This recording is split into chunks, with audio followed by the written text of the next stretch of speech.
Welcome to Rochester Lifestyle Medicine Institute's November Lifestyle is Medicine lecture. I'm Dr. Ted Barnett, founder and president of Rochester Lifestyle Medicine Institute. We've been around since about 2015, and our mission is to transform the practice of medicine through the use of lifestyle medicine techniques and plant-based nutrition. I'm very excited to announce our speaker tonight is Dr. Aysha Akhtar, who will be speaking on the topic of do animals hold the key to human health? And very excited to have Dr. Akhtar, who's had a recent appearance in a film called The End of Medicine, which the producers included Keegan Kuhn, Joaquin Phoenix, and Rooney Mara. They made the powerful case that eliminating animal agriculture will save human lives by warding off two dire threats: further pandemics and antibiotic or antimicrobial resistance. Dr. Akhtar is the co-founder and president and CEO of the Center for Contemporary Sciences, which is catalyzing the world's transition to innovative medical research and testing. She is double board certified in neurology and preventive medicine. She has a background in public health. She previously served as deputy director of the U.S. Army Traumatic Brain Injury Program, developing the Army's brain injury prevention and treatment strategies for soldiers. And as a commander in the U.S. Public Health Service, Commissioned Corps, Dr. Akhtar frequently deployed to assist with national public health emergencies. For a decade, she was a medical officer at the Food and Drug Administration, most recently in the Office of Counterterrorism and Emerging Threats, implementing studies on vaccine effectiveness and safety, and using her top secret security clearance to develop national preparedness strategy for public health threats. She has published in peer-reviewed journals, including The Lancet, Pediatrics, Journal of Public Health Policy, and Reviews in the Neurosciences. Dr. Akhtar is the author of the two books, Our Symphony with Animals on Health Empathy, and Our Shared Destinies with Animals, and another book called Public Health, which argues for the need for health institutions to include animals as part of the public in public health. And she's a TEDx speaker. And welcome, Dr. Akhtar.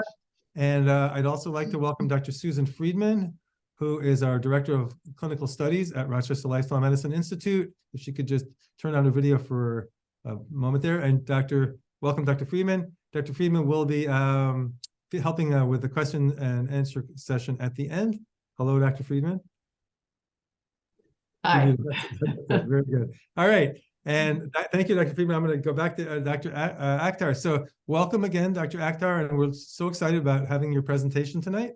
And if you'd like to start sharing your screen, that would be great. Can you see the screen? Everything look okay? It looks great. Okay. And I'm going to disappear now, so thank you. Okay. All right. Thank you so much. Well, thank you everyone for being here on a Tuesday evening. Happy Tuesday. So the title of my talk is Do Animals Hold a Key to Human Health? Let's see. Okay. So here's a picture of two loves of my life. My husband, of course, with his head cut off, because the center and the focus of the photograph is our feline silos. And I would always joke with Patrick that if I had to choose between him and silos, there would be absolutely no competition whatsoever. It would be silos hands down. And even though it was a joke, there was always a little bit of truth to it. And I found that many people kind of feel the same way in many regards. I mean, we are a nation of people who love animals. As a matter of fact, we are a species that loves animals, even though it may not always seem so obvious. And it comes down to a basic, it's an innate part of our biology. So in 1970, biologist Edward Wilson had coined the term, or I guess popularized the term, biophilia. And it means a love of life in its simplest term.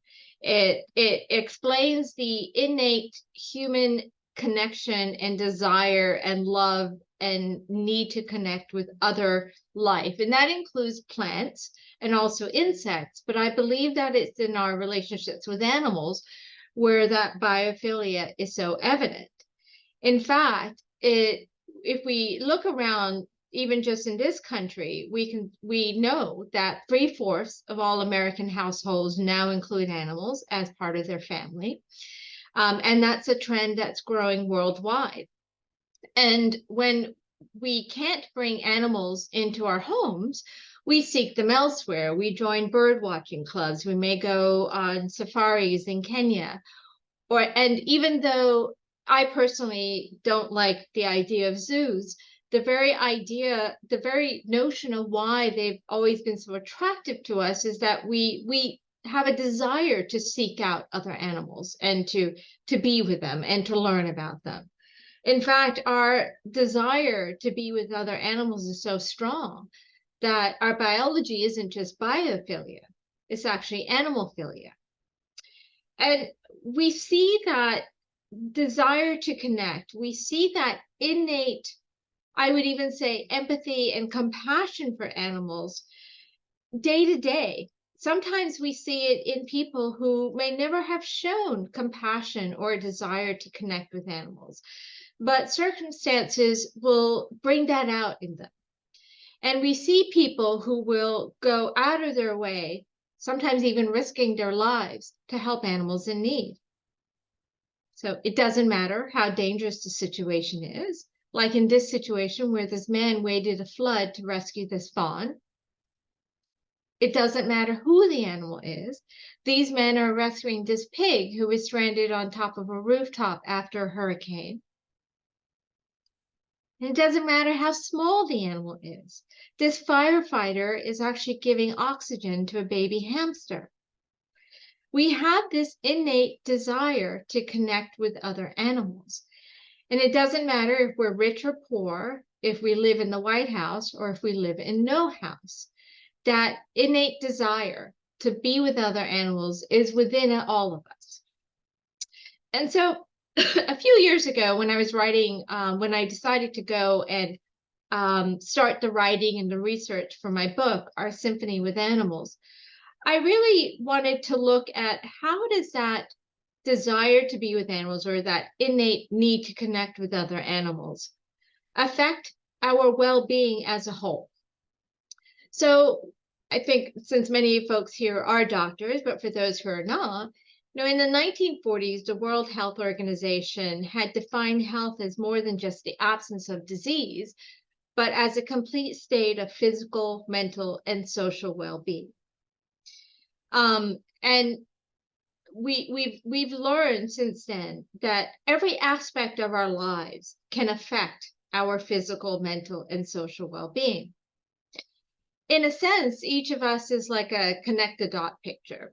In order to draw the right picture of health for each of us, we have to include all of the relevant dots, if you will, that make up our lives.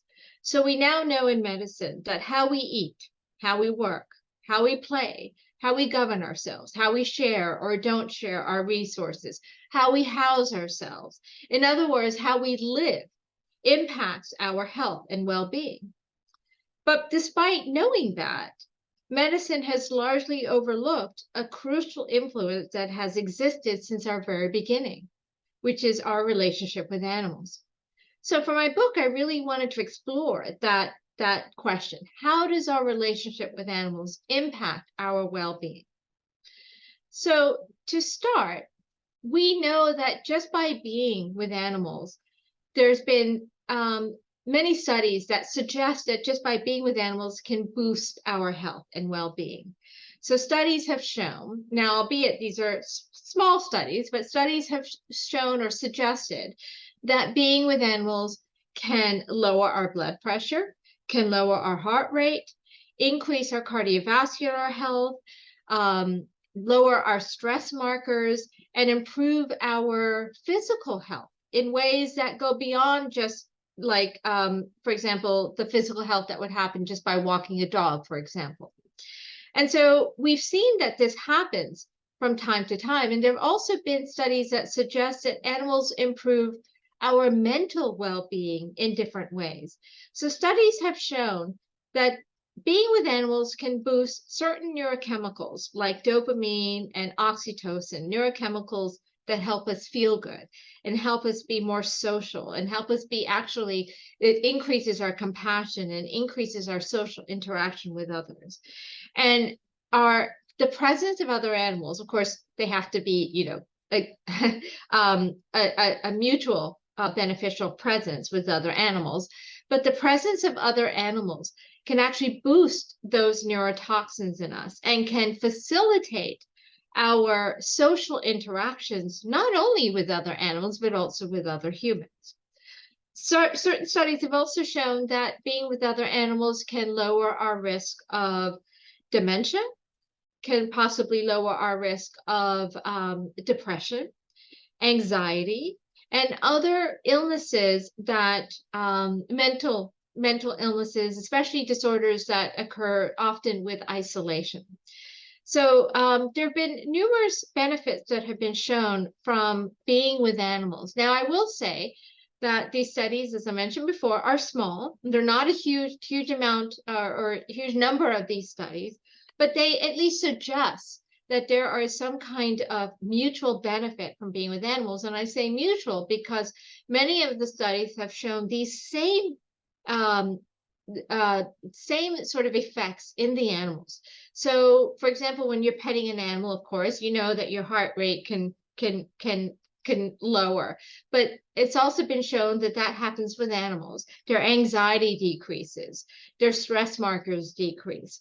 And so there's actually been studies that show that being in loving, kind relationships with other animals also boosts positive neurochemicals in those animals. So chemicals like oxytocin and dopamine are also boosted in those animals. So there's a sort of a mutual benefit to being in good, kind relationships with other animals. And those benefits occur even in ways that may not be so easily measured. So this is a psychologist, and I apologize for Boris Levinson, that's his name, psychologist Boris Levinson. This is not a great picture. It was the only picture I could find of him, so it's a rather grainy picture. But Boris Levinson was a psychologist, and he used to rescue a lot of cats and dogs.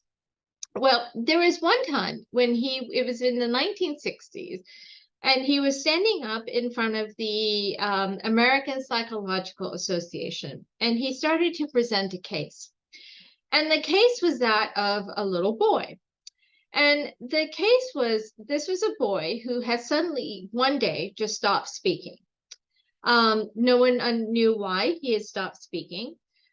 His mom had taken him to psychologists, to doctor, to internists and other doctors, psychiatrists, to no avail. No one could get through to this boy. No one could understand what was happening with him. And one day she approached Dr. Levinson, begged him to please try to see if he could possibly have some kind of breakthrough with the boy. Well, in one of the visits, and for the initial visits, the boy still did not speak. But one of the later visits, Dr. Levinson, the boy, well, let me just put it this way. So Dr. Levinson, because he would rescue dogs and cats, would often have dogs and cats in the therapy room with him. So on one particular visit with this boy, Dr. Levinson had one of his favorite dogs in his room called Jingles. And he was in the therapy room with him. Well, when the boy walked into the room, Jingles did basically what Jingles always did. He ran to the boy and started licking his face. Well, rather than shirk back from the dog, as Dr. Levinson actually expected from the boy, because he seemed so timid and so quiet and withdrawn, the boy actually wrapped his hands around the dog, and he uttered the first words he had in over a year. And he said hello to the dog. And from that time, Dr. Levinson had noticed that the boy started to open up more and more and speak more and more when Jingles was in the room with him. So the boy, whatever inhibitions or whatever concerns that the boy had that prevented him from speaking prior to Jingles's presence was removed when he was in Jingles's presence. So on that day, when Dr. Levinson was in front of the American Psychological Association, he had actually described this case. And unfortunately, he actually was mocked when he described this case about how Jingles had dramatically changed the outlook and the prognosis and the course for this boy. So there were, hoots and hollers and catcalling and all kinds of things and barking in the audience. But basically, what Dr. Levinson was trying to say is that animals can actually act as co-therapists. And he actually wrote a paper, a seminal paper, that was published, I believe, in the late 1960s. And I believe, if I recall correctly, the title was Animals as Co-Therapists, in which he described how the presence of animals can help disarm people and help them to open up and share whatever they may be feeling emotionally. And Dr. Levinson wasn't the only one who had noticed how animals can do that. Sigmund Freud also noticed this. This was a photo of Sigmund Freud with his beloved dog, is a Chow Chow, who he also kept in his therapy room with him on many occasions.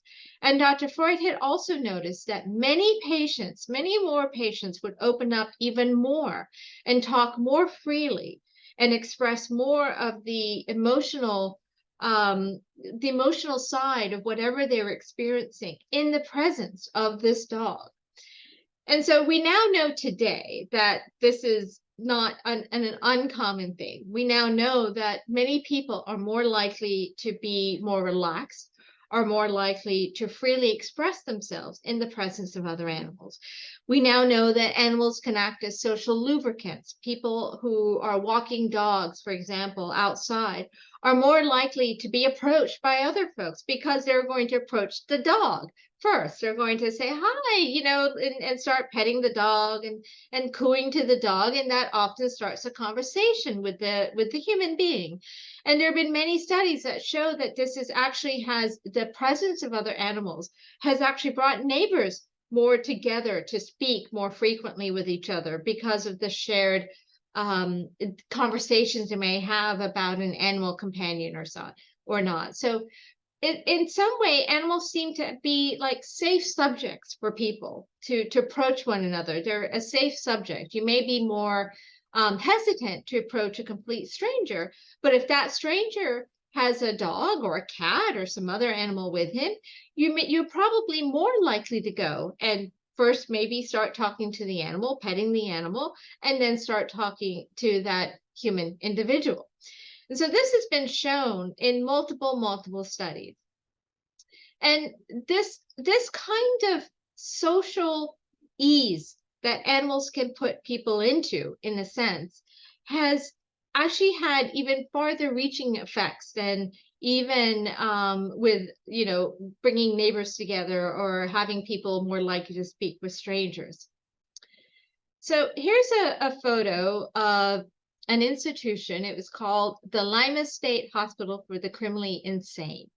And I actually, this is located in Lima, Ohio, is now a defunct institution. It's actually a set of abandoned buildings, but I actually visited a few years ago as part of the research for my book. Now, Lima State Hospital for the Criminally Insane was one of the most notorious institutions in America when it was functioning, but not for good reasons. As we know of so many of these kinds of institutions, especially in the 40s through the 60s, we know how terrible so many of them were in regards to how the patients were treated. And Lima State Hospital was no exception to this. Since it was constructed and first opened its doors in the early 1900s, rumors had spread throughout the area of all kinds of things that were happening to the prisoners and the patients who were residing at this institution. They were mostly men, and they were mostly men who were found to be sort of, criminally insane by the judicial court system. And there were rumors of experimentation and brutal treatments of the inmates here, of the patients, residents here at this institution. And so it actually did not come to light, though, what actually occurred until two reporters in the 1970s went undercover and did an in-depth investigation into the institution.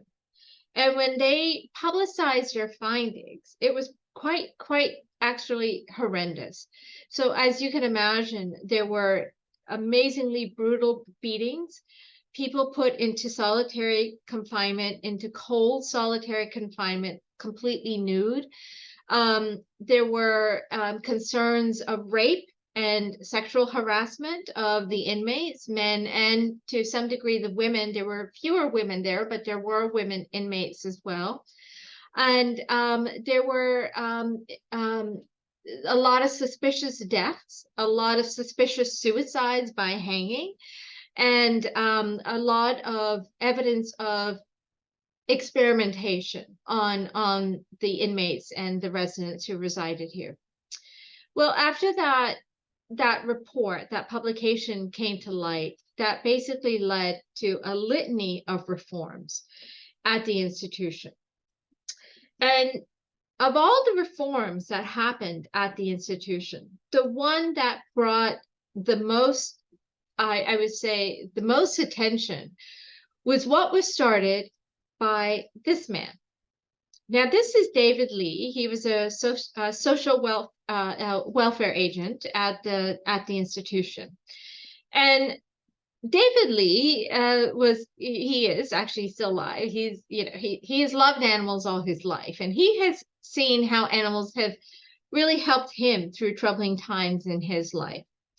And so what he did is that he actually went to his supervisor and asked if he could do a small experiment, in essence. So he said, can I bring some animals into the institution, basically to help kind of cheer up the place for the inmates?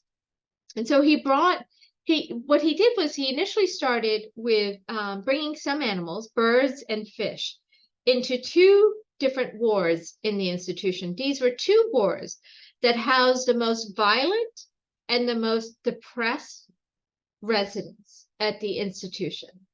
And so two of the wards that housed the most violent and depressed inmates. And so he brought fish and birds into these two wards.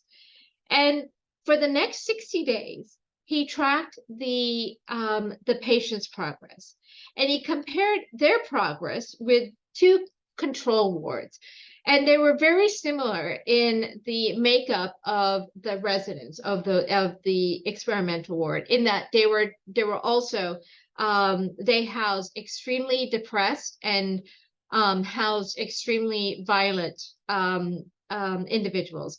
But I will say this. So when I say violent, I want to make clear, he made sure that these were not people who showed violence as far as physical violence towards others, because he was worried about the safety of these animals. So these were violence as far as violence in their language and that sort of thing. But this was 1970, so I think some of this would probably not have occurred, would not have been allowed today, but nevertheless, this is what he did back in the 1970s. So he brought these animals into the ward, into these two experimental wards, and almost immediately he started to notice change among the inmates. So inmates who had never, there were many cases of inmates who had never taught or rarely taught throughout their entire residency in this institution, were suddenly asking to, can they take care of the birds? Can they take care of the fish? And by the end of the 60 days, there were inmates walking around. The birds were spending more time out of the cages and more time on the shoulders and the arms of the residents. And so, they would be perched on their arms, watching as they watched TV. The men would pace the halls with the birds on their, on their heads and shoulders. Other men were scrambling to be the ones to feed the fish.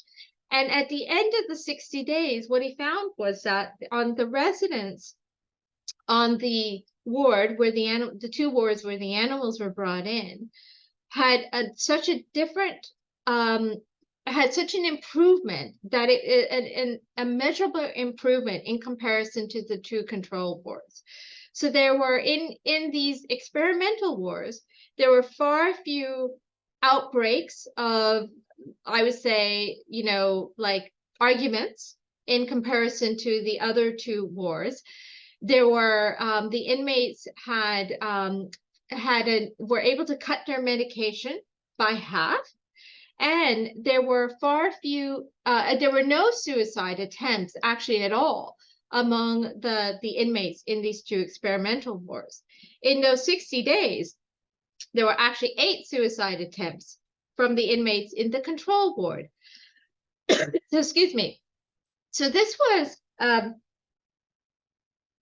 one of the first studies that actually, like, having an experimental and a control ward that actually documented the change in people in the presence of animals, in inmates or patients. I know I keep saying different words, but inmates, patients, residents, whatever you want to call them, in an institution like the Lima State Hospital for the Criminally Insane. It was the first of its kind.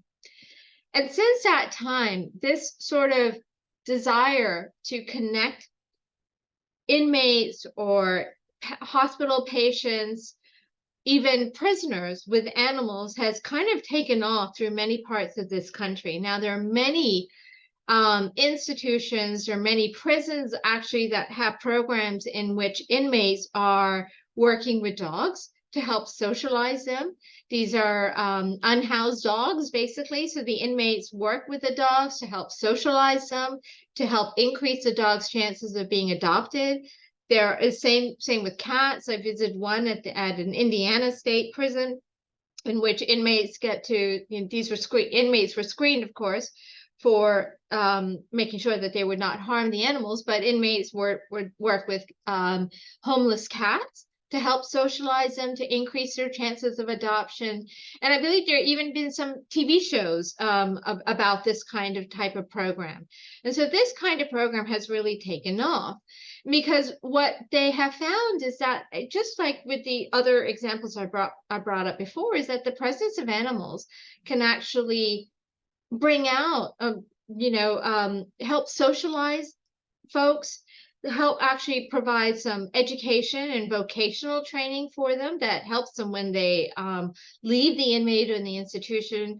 And actually, a lot of these places have found to actually kind of increase empathy and compassion amongst the inmates.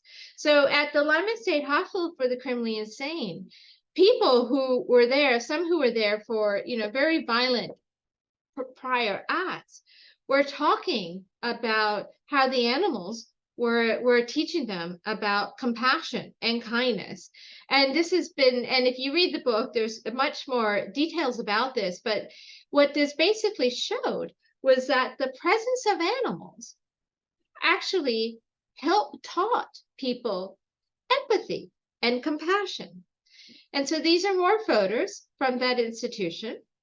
And there were animals brought inside, because of the success of that 60-day pilot program, more animals were brought, not only inside the ward, but outside as well. So they had deer brought in, goats, cats, rabbits, ferrets, and then eventually the institution started to bring only animals that were in need of a home. So homeless animals, injured animals, animals that needed caring for.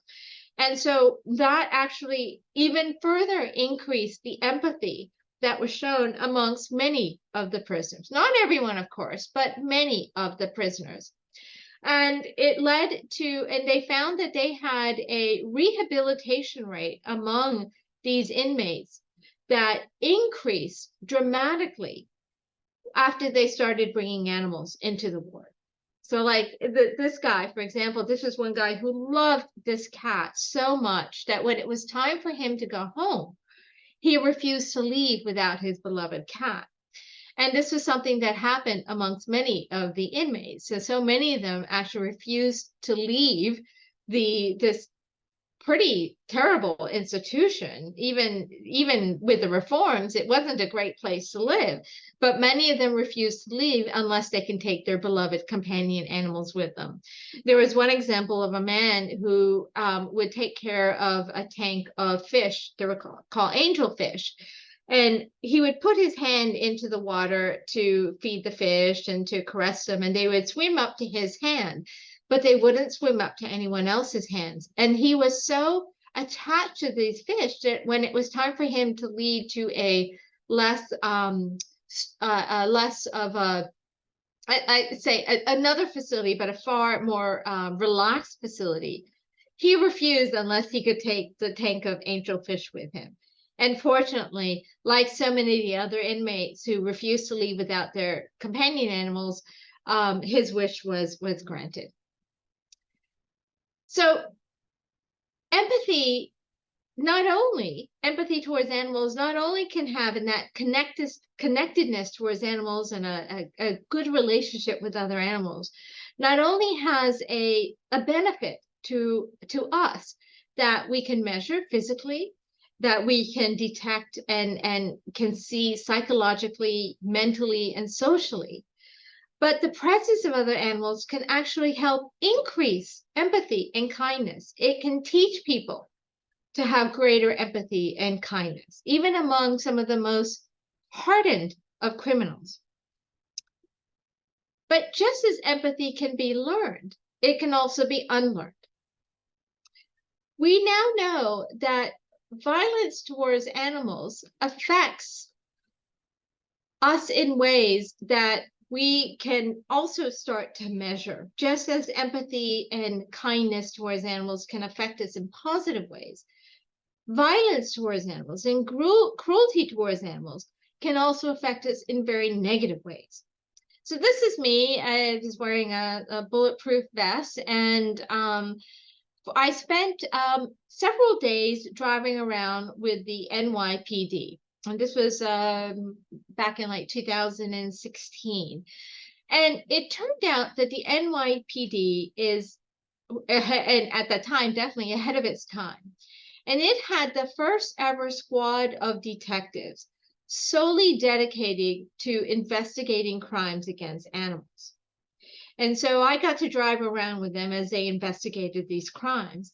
And they did this because the NYPD knows what the studies show. They know that the people who are most likely to be arrested for violence towards animals, for cruelty towards animals, are also most likely to be arrested for armed robbery, human trafficking, interpersonal violence, child abuse, domestic violence, you name it.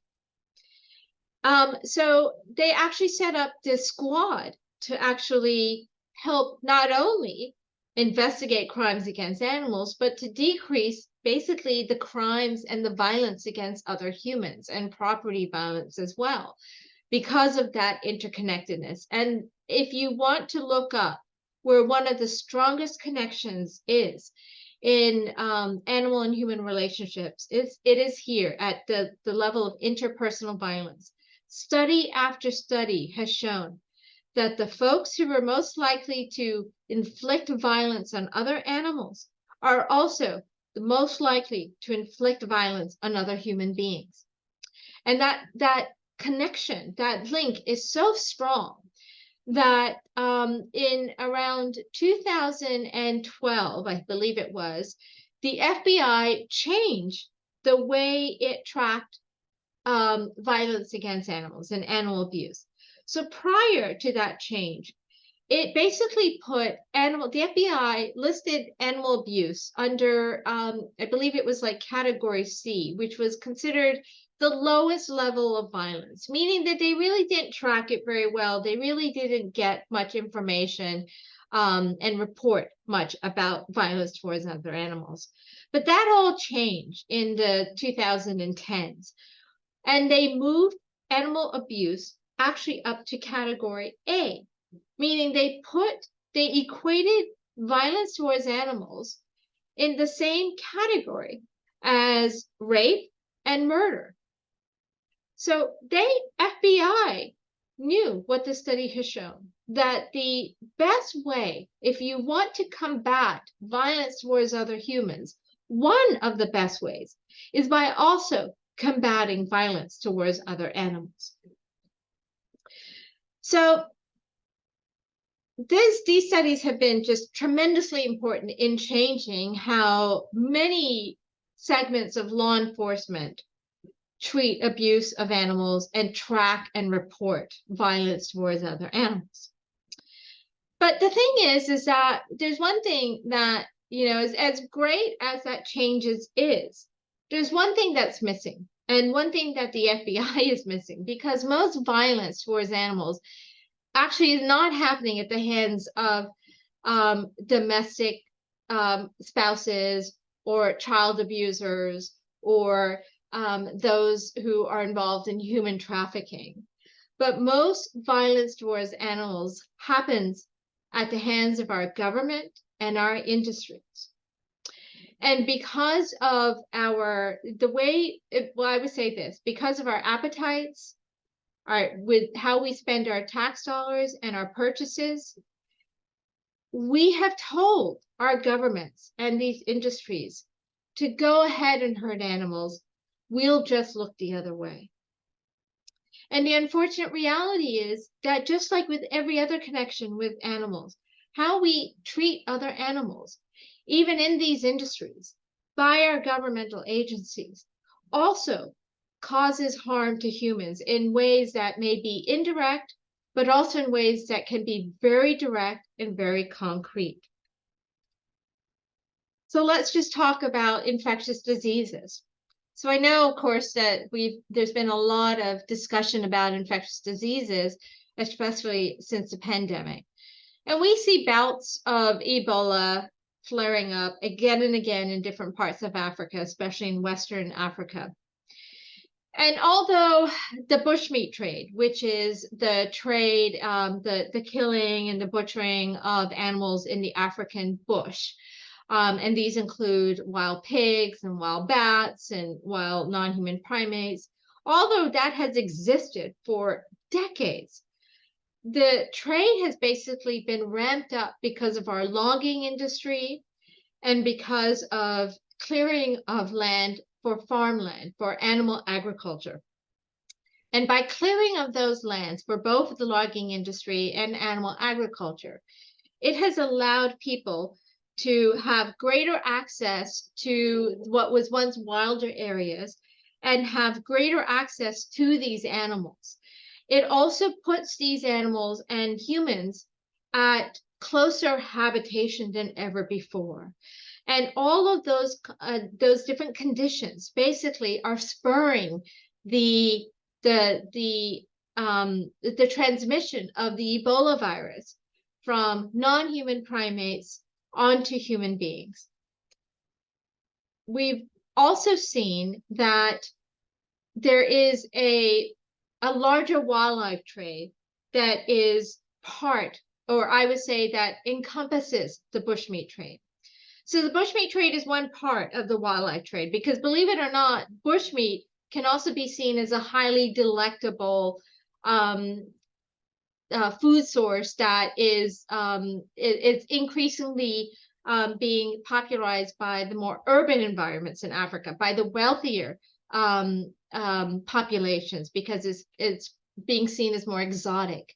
So it's part of a larger trade with exotic animals.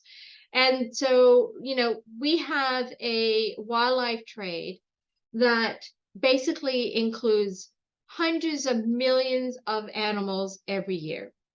And the United States is paradoxically one of the largest importers of wildlife and one of the largest exporters of wildlife.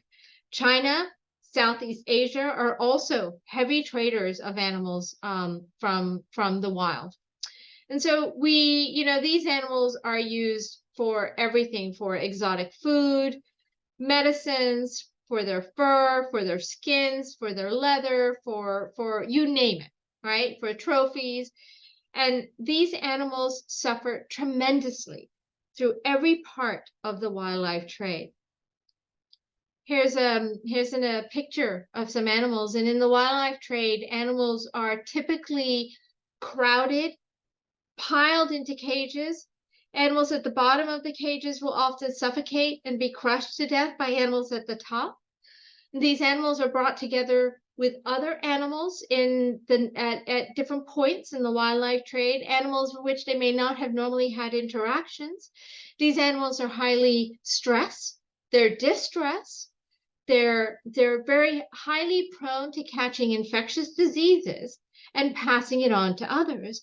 And all of these conditions make it so easy for an infectious disease to pass from one animal to another, and ultimately onto human beings. Of course, this is how we got SARS, severe acute respiratory syndrome. When it first became an epidemic in 2003, at that time, it swept around Southeast Asia, and it killed up to 60% of the people who were infected. Now think about that. 60% of the people who were infected with SARS died. Now, what we do know is that it was first traced back to these so-called wet markets, of live markets in the Guangdong province of China, which coincidentally is also the same province of where the coronavirus may have stemmed from as well. Now, at the time, so these are live markets, and basically these live markets are where animals are brought together, where they may be traded, but often they are butchered on site for use as food, for different ingredients, for their musk, for their use as medicinal objects, and so on. And they are killed in incredibly cruel ways. When the Chinese Health Authority first started to really investigate how SARS originated, they first tracked SARS down to occurring in these little guys. Now, these are civets, or sometimes called civet cats, and they are traded for their musk-producing glands. So they were brought into these markets, just like so many other different animals. And as a result of this investigation, the Chinese public health way of controlling SARS was to mass slaughter these animals. They mass slaughter them by electrocuting them and poisoning and drowning them in disinfectants. So thousands of these poor animals were killed because many of them harbored SARS coronavirus. Well, after this mass execution of these animals, the Chinese public health then found that the SARS didn't actually originate in civets, but it may have actually originated in these guys. And these are fruit bats. Fruit bats can carry a lot of different infectious diseases, but they're carriers. They don't get sick from them. But fruit bats are also traded, part of the wildlife trade. These live markets in China are just one part of the larger wildlife trade. And fruit bats were also at these live markets. And so what is suspected is that the SARS virus may have originated in fruit bats and then jumped into civets and other animals, and then ultimately into humans. So that really showed that this wildlife trade, by keeping these animals into situations, by trading animals, by ripping them from their homes and their habitats, their families, causing them immense stress, distress, and suffering, we are not only increasing their risk of infectious diseases, but we are also increasing our risk. We now know that 3/4 of all emerging infectious diseases come from other animals. And you would think now that from this SARS epidemic, we would have learned, right? You would think that we would have learned. But did we learn? No. Of course, we all just came through very recently a pandemic with another coronavirus that possibly stemmed from the same province. It may have also stemmed from these same type of live markets in China, or it may have actually stemmed from a laboratory with experimentation on animals. In one way or another, the coronavirus stemmed from our use and abuse of animals. Despite the fact that we went through a pretty horrendous pandemic, worldwide pandemic, that caused not only a number of deaths, caused not only a number of chronic illnesses for which many people have yet to ever recover from, not only caused economic disaster for so many countries at the time, caused changes in industries that, with repercussions we're still experiencing today, changes in human behavior that we're still seeing today in how we, in what we feel more comfortable and not comfortable in doing, right? We're far less likely to feel comfortable amassing in crowds than we ever did before the pandemic. Restaurants are still facing trouble. So many venues and so many types of industries are still trying to recover from the pandemic. Despite all of the problems that happened from the coronavirus,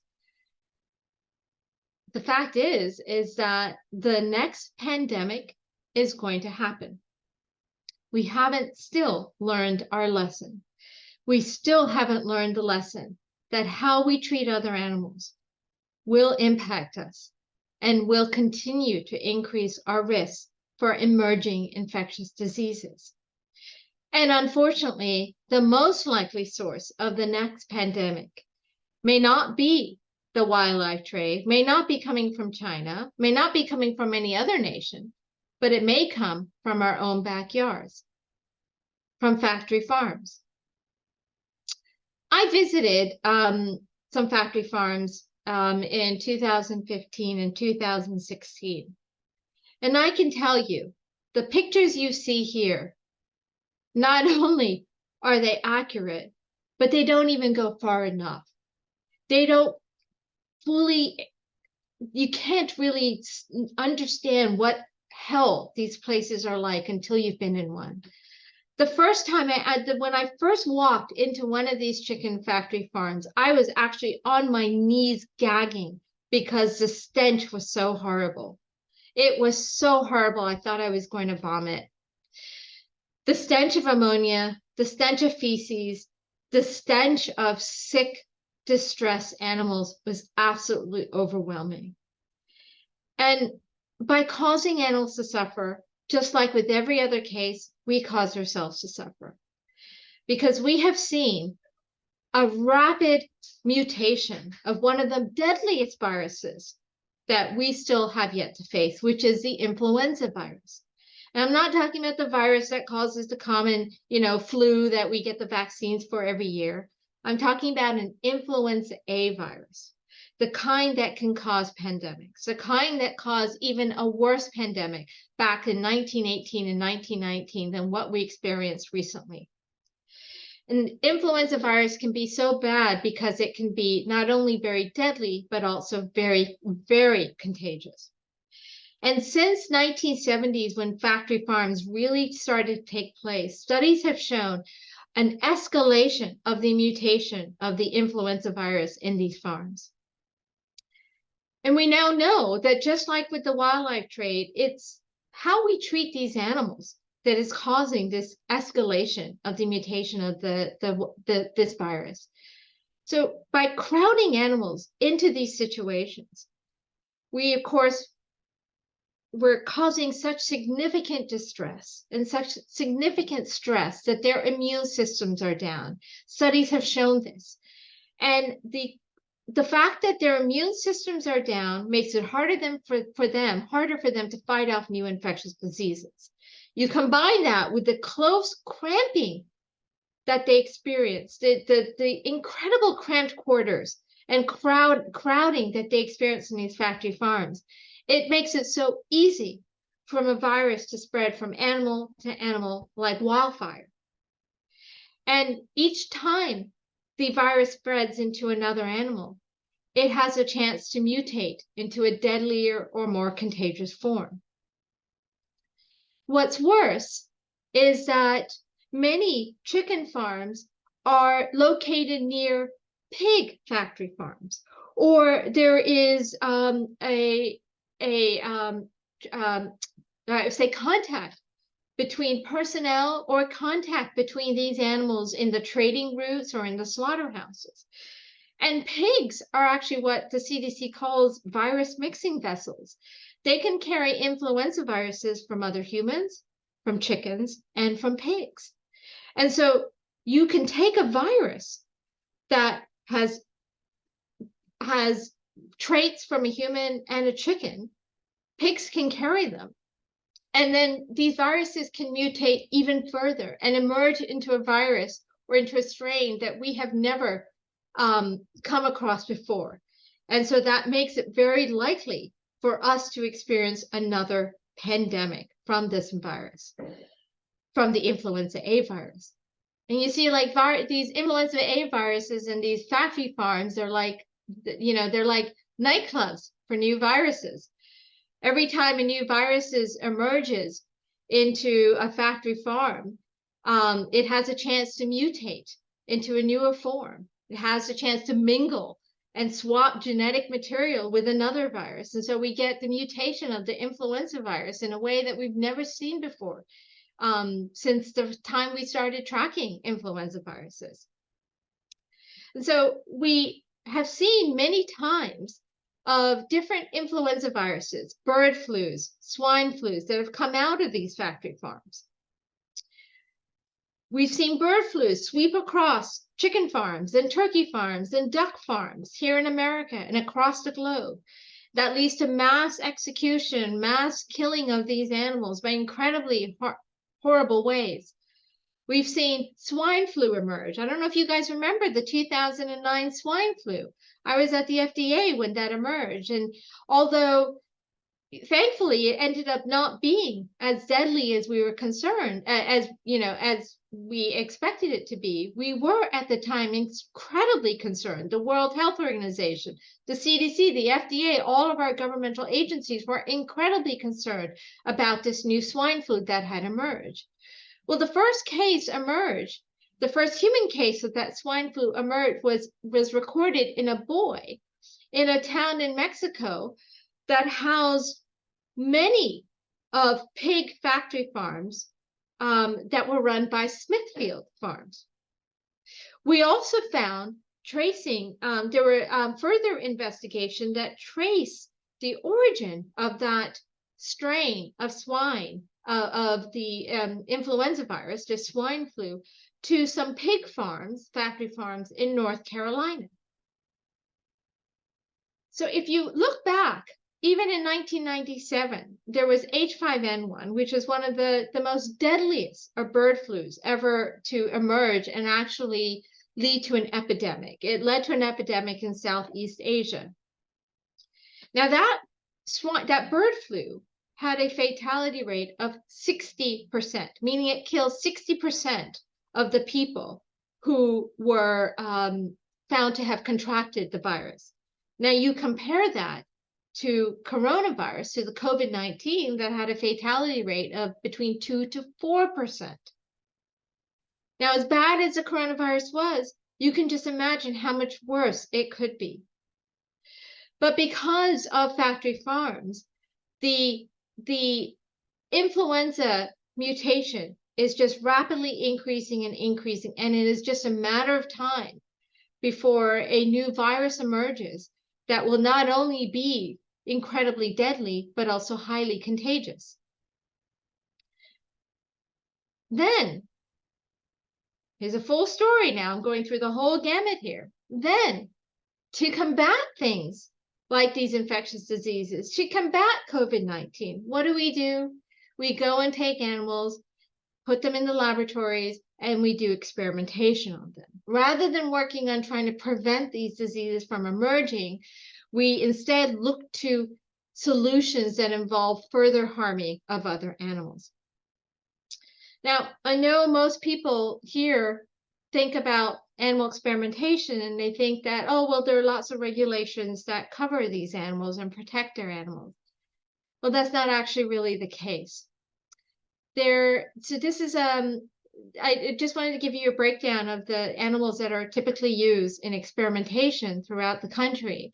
This is a report from the U.S. Department of Agriculture that will track many different species, not all of them, but many different species that are used in experimentation in the United States.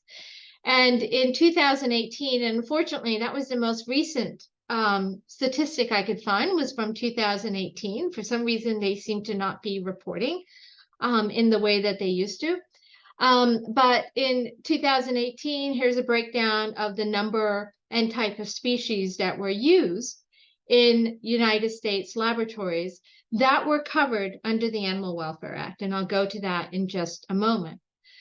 But for a laboratory to use animals, they must report every year back to the USDA how many animals they have of these species, and how many of them were involved in different types of, say, categories of experiments. So one category of experiments is the type of experiments that involve pain. So if I'm a laboratory using animals, I have to report how many of these animals our lab used that involve, how many of these animals in our lab were involved in experiments that involve pain. And then you're also supposed to report how many of these animals were involved in painful experiments, but for whom no pain alleviation was provided. So you can see in 2018, of the species covered under the Animal Welfare Act, 310,000 of these animals were reported as being involved in painful procedures. And of those, 60,000 were reported as being involved in experiments for whom no pain alleviation was given whatsoever. Now, a couple of things I want to state about this is, one is that there is great concern that there is underreporting of both of these numbers, and underreporting of, so let's just say a lot of, there's been studies that show that laboratories are undertreating the pain of animals. So for even those laboratories that say that they are giving pain relief to the animals, there have been a number of studies that show and that suggest that this is widespread, that these animals are undertreated for their pain and their suffering. So these numbers here are likely very low. Now, I wanted to point out that those were just the species covered under the Animal Welfare Act. Now, the Animal Welfare Act is the only federal statute that regulates the treatments of animals used in experiments. Now, the NIH has its own guidance, basically, for any laboratories that use animals that were for experiments and research that was given grants by NIH, but it basically follows very similar guidances. The NIH's guidance is very similar to the Animal Welfare Act. Now, the Animal Welfare Act, what's important to note is that it actually excludes the majority of animals used in experimentation. It excludes mice and rats, it excludes birds, it excludes non-mammals, it excludes invertebrates. It excludes animals used for farm types of experimentation, for farm research. This was done intentionally. This was done, there were multiple attempts by different humane societies to include these other animals under the Animal Welfare Act, but they were intentionally excluded because of lobbying effort by the animal experimentation industry. Now, the NIH is different in this sense, in that their guidance does include mice and rats, but that's about it. And there's still numerous problems with NIH's guidances. But even for those animals, those species which are covered under the Animal Welfare Act, it basically just provides a checklist approach to animal care. So if I'm a lab and I have dogs, I have to say, yes, I have them in a certain cage size. And yes, you know, I do provide them water and food. And yes, we follow this protocol for transportation of these animals. But what's important to note is that the Animal Welfare Act provides no limits whatsoever on what can be done to animals, no matter the amount and degree of pain and suffering. So anything can and arguably has been done to animals in the name of research. So if I want to starve my dogs because feeding them would interfere in the outcome of the research, I can do that. If I want to, even under NIH's guidance, drown rats to study depression, I can do that. If I want to electrocute animals to see how that affects their anxiety, I can do that. If I want to burn and irradiate pigs alive, and unfortunately, my office at the FDA was funding this type of study. If I want to burn and irradiate pigs alive, I can do that. The Animal Welfare Act provides no restriction, no limitation on what can be done to animals in laboratories. And just like with every other way we use animals, and I've just touched the iceberg really here, animal experimentation, by using animals in this way, by causing them harm, is actually coming to light to cause us harm. Despite the fact that we have used animals in experimentation for decades, and despite the fact that, yes, of course, we've learned many things from using animals in experimentation, there's no denying that, right? But studies have shown now more and more that where we are today in medicine, where we are in looking at the subtle nuances of molecular biology, neurochemistry, genetic expression, even small differences between one species and another, between humans and another animal, can have profound impact on study results. And we now know, and this is NIH's statistic, that more than 90% of the drugs that pass animal tests for drug and vaccine testing that are found safe in safe and effective in animals are later shown to fail in human clinical trials. And most of them fail because they're unsafe or ineffective in humans. Now, this is NIH's own statistics. Because the FDA requires that all new drugs and vaccines have to be tested on 2 different species for safety and efficacy before they can move to human clinical trials, what this failure rate means is that you have essentially a 90+% a failure rate of animal testing with drug and vaccine development. And this is backed up by numerous systematic reviews that are showing that as a whole, the animal experimentation is proving to be very inaccurate in telling us what we're going to find in humans, in modeling human diseases, and in studying basic healthy human biology, and in helping us find the treatments and cures that we desperately seek. In fact, there are no approved treatments for most human diseases. And even for those diseases which do have treatments, as many of you know, many of those treatments, so many of them, perhaps maybe even the majority, are marginally effective. And we can look at so many neurological diseases, just as an example in that case. Or they treat symptoms, but don't actually treat the actual disease themselves. And that's the case with certainly a number of diseases like Parkinson's disease, Alzheimer's disease, multiple sclerosis, and so on. This is a picture of the overall drug development pipeline.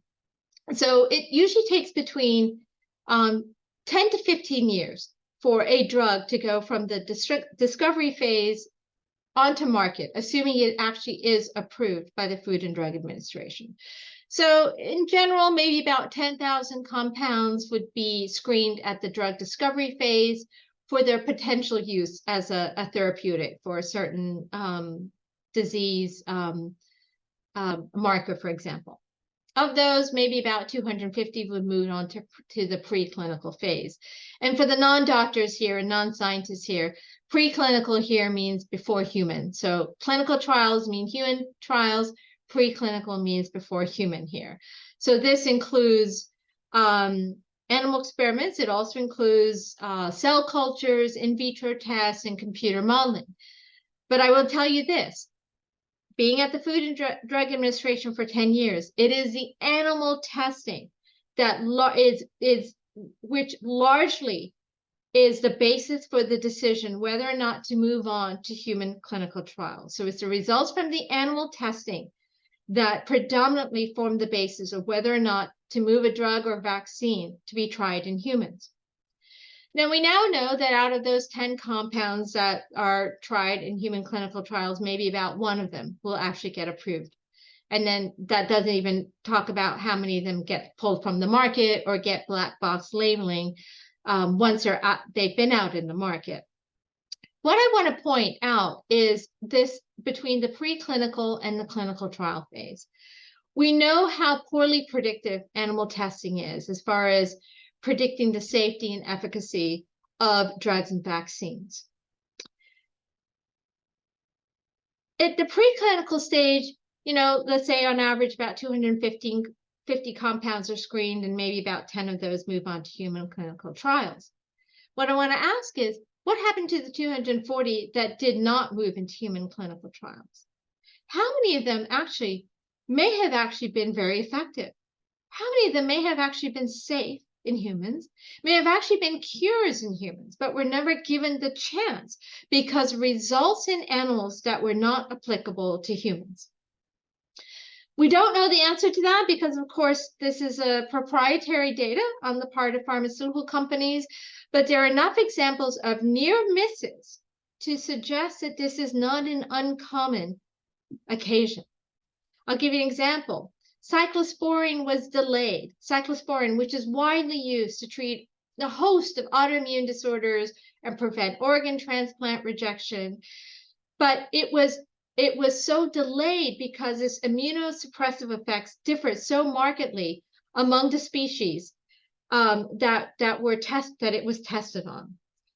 But fortunately, some researchers at the time, some folks at the pharmaceutical company, I guess, had decided that the in vitro studies still suggested that there was still potential merit and were able to somehow get this through and ultimately into human clinical trials. And thank God for that, because it's one of the most effective drugs we have. There are other drugs that have been near misses, almost abandoned, because their effects in animals that did not apply to humans, but ultimately were given the opportunity to move through the pipeline. But what those examples show us and suggest is that there are many more that would have been effective and safe in humans, but did not move on to through the pipeline because of the results in different species in which they were tested that did not apply to humans. So what I would argue is, instead of using animals for experimentation, we need to replace their use, move away from using them, move into a direction that's not only beneficial to animals, but also beneficial to humans. So this is a picture of what's called an organ on a chip. And I'm not going to go into much because of time issues here. But basically, these are, if you want to look up organ on a chip, this is a lung on a chip. It's a three-dimensional architecture of a major section of a human lung that you can study on a microchip. You can actually, there's now a lung on a chip, a kidney on a chip, gut on a chip. There's miniature human brains being grown called organoids in the lab. These different organs on a chip, for example, the next phase is start connecting them with a circulatory system, neurovascular, a neurological system, lymphatic system, and actually create the human body on a chip. One day, they're going to be able to take my cells and create a mini-me, an Aysha on a chip. That is the era of personalized medicine that we can get to if we make a commitment to moving more and more into the discovery and the development and the use of more human biology-based methods that not only are actually proving to be more accurate and predictive of human outcomes in drug development, but also can replace the use of animals in harmful experimentation. So this is sort of a kind of a whirlwind tour of many topics, but what I wanted to really impart is the many ways in which how our relationship with animals affects us, whether in indirect ways or direct ways, whether it's in positive ways, which occurs by being in positive, mutually respectful, kind relationships with animals, or in negative ways. That happens when we are when we inflict violence and harm on other animals. And I know this may sound a bit, Pollyannish, but I think this really does capture it. What's good for animals is really good for us. When we save animals, we save ourselves too. And the way to start doing that, the way to start preventing the next pandemic, the way to start improving medical research, the way to start improving our climate, which we didn't even go into that aspect of factory farming, the destruction of our environment, climate change, global warming happening because of factory farming's influence as well. But if we want to save our planet as well, we can do all those things by simply doing one thing. And that one thing is to stop seeing animals as what, and to instead see animals as who. And with that, I will go ahead and end the show. Thank you guys so much. Dr. Akhtar, thank you so much. We really appreciate it. And if you could just stop sharing your screen, that'd be great. Oh, yes. Yeah. Yep. And I'm going to give you a little bit of a break because I made it. You'd think I'd never done this before. I made kind of an amateur mistake. I forgot to show the slides at the beginning with the agenda. So I'm actually going to share my screen very quickly. And this will also be helpful to people who tuned in late. This was what I wanted to show initially. Okay. And this was our presentation for those of you who tuned in late. Dr. Aysha Akhtar, Do Animals Hold the Key to Human Health? And it's part of our Lifestyle as Medicine lecture series, which we run every month. And this was our agenda. We went a little bit over the 8:30 official adjournment, but that's okay. I think, Dr. Akhtar, you'll stick around for Q&A, right? Because we have lots of people who have lots of questions for you. By the way, it was a tour de force. Loved your presentation. Just want to tell you a little bit about, I'm just going to run this so Bob can use this later on if necessary. And I'm going to turn back to Dr. Friedman now to see what kind of questions we might have. I apologize for going over. I've gone through this slide so many times, and sometimes I'm faster or what. So I apologize. So, but I'm happy to stay on and take on some questions. Great, thank you. No need to apologize. I understand. It happens to me all the time. And you get excited about a topic and you just can't stop. So I decided not to send you a message, actually. I said, you know what? Just let her go. So really glad you did. So thank you for that. Dr. Friedman. Yeah, not many questions so far, just a lot of words of gratitude, a lot of comments of wonderful talk, and a lot of appreciation for the work that you do. I have a question, actually. This may be difficult data to get to, but is there any information about the health and well-being of people who work in factory farms? Like how do they compare to the general public, and what is their turnover like, and yeah, what does it do to them? Yeah, there is. And, I could have given 3 hours of this presentation. So I did not talk about some of the aspects there, but there have been some studies, and unfortunately, these are still sparse, far and few between, these studies. So, it's just not something that unfortunately social welfareists tend to put much attention to. But there have been some studies that suggest that folks who work, and these mostly been on slaughterhouses. I don't know of any that really looked at factory farms, but on slaughterhouses, at least, that the people who work in slaughterhouses, and I'd have to go back. I know I covered it in a section in the book, but they had a significant higher rate of depression, anxiety, interpersonal violence, domestic violence, child abuse, and rape. And there was, and of course, depression and drug and alcohol abuse among the folks who worked in factory farms, in slaughterhouses. Now, many people before, when, that link has been around for a while, and sociologists would always say, oh, it's because, these factory workers or the slaughterhouse workers are so poorly treated. And that's true. But they never looked further to see if there was something more in addition to the fact that they're poorly treated. And there was one sociologist, her name is Fitzgerald. She's a Canadian sociologist.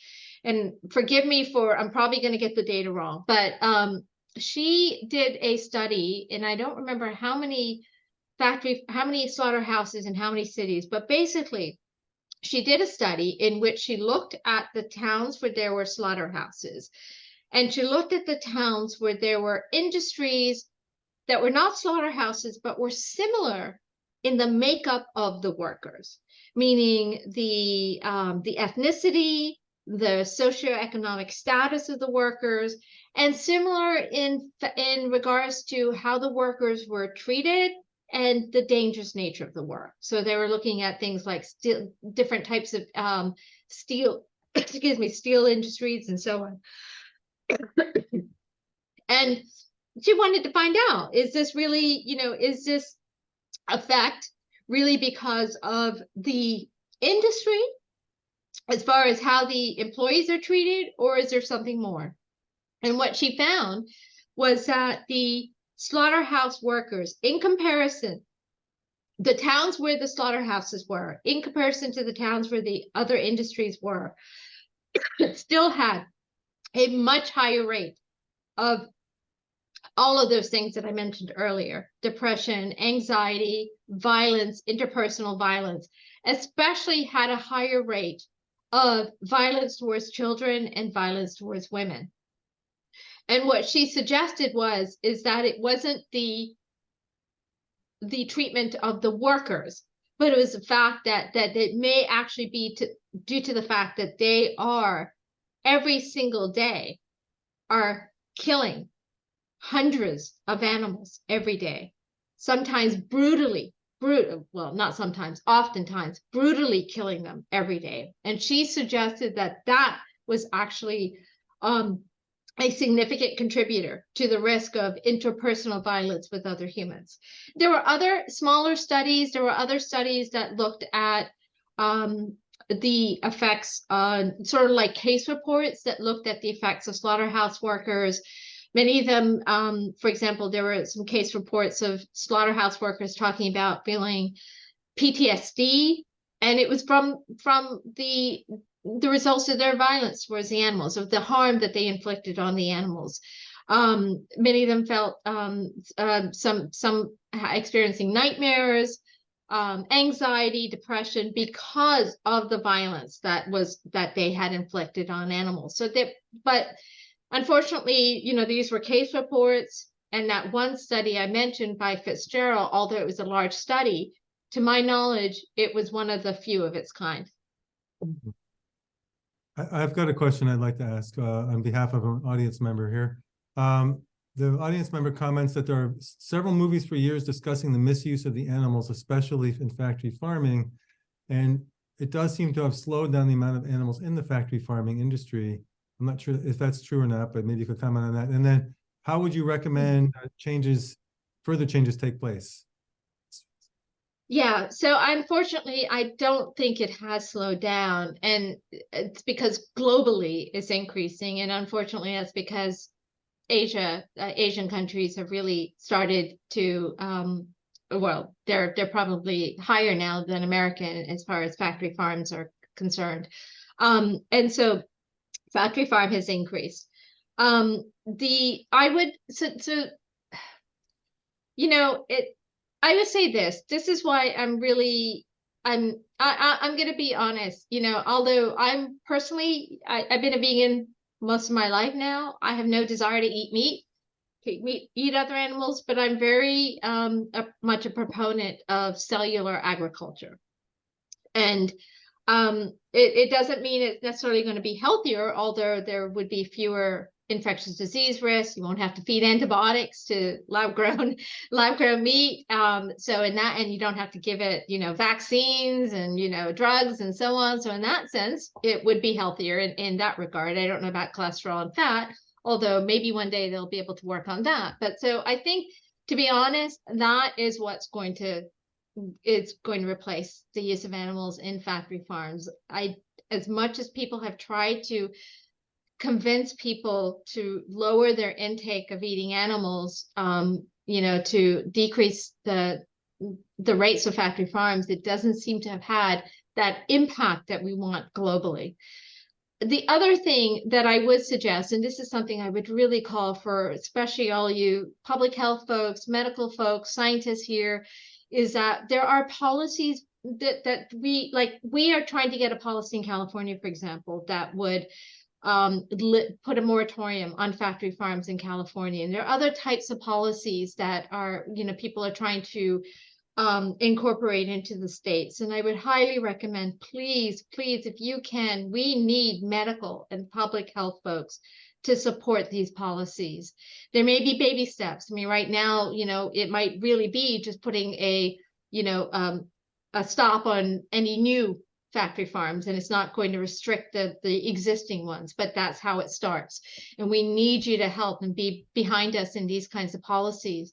It would be great if we had the American Public Health Association become a stronger voice in this regard. If medical industries, the medical organizations became a stronger voice in this regard, because we need medical folks to get on board here as well. And unfortunately, that voice is still very much a minority. Although we are working on that big time. Great. Yeah. That's actually one of our priorities. I would actually love to, unless Dr. Friedman has an urgent question, I would actually love to talk about organs on a chip. I'm kind of fascinated by that. What studies have already been done that used organs on a chip that have demonstrated efficacy? Yeah, so they're relatively recently produced. So they're a newer-ish technology. I would say in the past 10 to 15 years, they've really kind of taken off. But they're really expanding. The many universities, centers within NIH and other places are starting to really put more attention into this. But so there was one study that was done. It was published in Nature. Maybe Nature Reviews, not Nature Reviews, but one of the Nature magazines. It was by a company called Emulate, which is one of the sort of leaders in this field in organ on a chip technology. And they did a study, and you're going to have to forgive me because I don't remember all the exact numbers, but they basically did a study in which they looked at a number of drugs that were tried in clinical trials. And some of them went to the market. Some of them were safe and went to the market. But some of them were found to be unsafe in clinical trials that led to a number of these drugs actually caused severe liver damage, that they were either caused death in many of the clinical trial participants, or led to the need for liver transplants. So these did not get approved for the market. But of course, all of these drugs were proven safe in the animal tests. So Emulate did a comparison of their liver on a chip compared to the animal tests. And they found that their liver on a chip outperformed the animal test in predicting which of these drugs would have been toxic to the liver. Far outperformed the animal tests. And so it was a groundbreaking study. And again, it was published in December of 2000 of last year. It was by company Emulate, but it was one of them. There have been other studies, smaller studies. So, but this was probably one of the more definitive studies. So it's suggesting that there is really great promise in this technology. Wow.